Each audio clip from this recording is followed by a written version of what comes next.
കുറേ നാൾക്ക് ശേഷമാണ് ഇപ്പോൾ ഗുരുവായൂർ തിരക്കില്ലാതെ കാണുന്നത്. ഒഴിഞ്ഞു കിടക്കുന്ന നടപ്പന്തൽ നോക്കി, നടപ്പന്തൽ ഫുള്ള് കാലിയായി കിടക്കും, ഫുള്ള് കാലിയാണ്. വളരെ തിരക്ക് കുറവാണ്. സുഖമായിട്ട് തൊഴാം ഗുരുവായൂരപ്പനെ, നല്ല മനസ്സറിഞ്ഞ് തൊഴുതു പോകും ഈ സമയത്തൊക്കെ വന്നു കഴിഞ്ഞാൽ. ഇപ്പോൾ കുട്ടികൾക്കൊക്കെ പരീക്ഷയ്ക്കാണല്ലോ, എക്സാമൊക്കെ തുടങ്ങിയല്ലോ മിക്ക സ്കൂളിലും. അതുകൊണ്ടായിരിക്കാം ഭഗവാനെ ഇത് കണ്ട കാലി. കഴിഞ്ഞ പ്രാവശ്യം വന്നപ്പോഴൊക്കെ ഇതിൻ്റെ ഉള്ളിൽ നിറച്ച്, കഴിഞ്ഞ മാസം ഞാൻ വന്നിട്ടുണ്ടായിരുന്നു ഗുരുവായൂർ, നിറച്ചായിരുന്നു. ഇതിൻ്റെ ഉള്ളിൽ ഫുള്ളാളായിരുന്നു. കാല് കുത്ത സ്ഥലം ഉണ്ടായില്ല കഴിഞ്ഞ മാസം വന്നപ്പോൾ.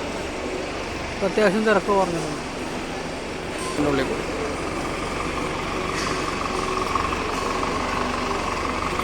ട്രാക്ടറുകാരൻ ഫോണിലാണ്.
ഭഗവാന്റെ എല്ലാ കാര്യങ്ങളും ഇവിടെ ചിത്രം സഹിതം കൊടുത്തിട്ടുണ്ട്. അത് കണ്ട, കുചേലൻ്റെ അടുത്തുനിന്ന് ഭഗവാൻ വിൽപ്പതി തട്ടിപ്പറിക്കുന്ന സീനാണ്.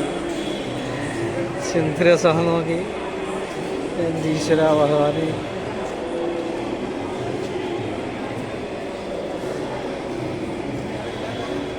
എല്ലാ കാര്യങ്ങളും കറക്റ്റായിട്ട് എഴുതി വെച്ചിട്ടുണ്ട്, ഓരോരോ കഥകളും ഭഗവാൻ.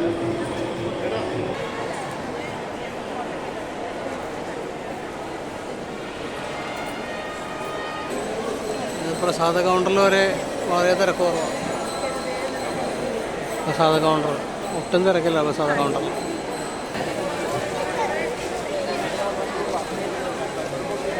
ഭഗവാന്റെ പടിഞ്ഞാറേതാണ്.